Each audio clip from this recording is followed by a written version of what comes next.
আর মাত্র কিছুদিন বাকি। স্যারের কথাগুলো আপনার সবাই হাতে মন দিয়ে থাকা একটু ফোনটি শোনেন। বৈধ যাদের unofficial বা ফোন অবৈধ আছে, কিংবা আসল নিবন্ধিত কথাটা কি, আছে কিনা বাস্তবটা কি তা জানেন। 16 ডিসেম্বরের মধ্যে কথাগুলো শোনেন। নিবন্ধিত দেখেন না কি থাকলে বলে। সকল ফোন বন্ধ হয়ে যাবে।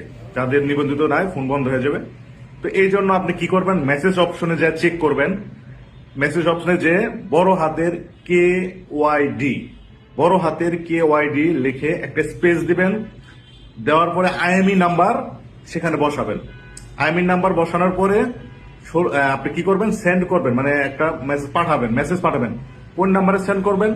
16002 এই নাম্বারে সেন্ড করলে আপনার মোবাইল বৈধ না অবৈধ, নিবন্ধিত আছে কিনা সেটার একটা মেসেজ আসবে। আর যারা IMEI নাম্বার জানেন না তারা কি করবেন, *#06# এটা দিলে আপনি IMEI নাম্বার পাবেন। আপনার ফোন থেকে ডায়াল অপশনে *#06# এটা দিলে আপনার IMEI নাম্বার আসবে। তো এই IMEI নাম্বারটা কি করবেন, মেসেজ অপশনে যে আপনি কি করবেন, বড় হাতের KYD লিখে একটা স্পেস দিবেন, সেখানে IMEI নাম্বার বসাবেন।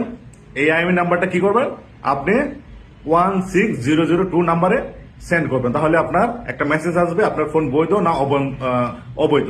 তো এটার জন্য সরকার 16 তারিখ পর্যন্ত একটা নির্দিষ্ট ডেট দিয়ে দিয়েছে। এরপরে অনিবন্ধিত ফোন সব বন্ধ হয়ে যাবে। ভিডিওটি সবাই শেয়ার করুন, সবাইকে জানিয়ে দিন। আসসালামু আলাইকুম।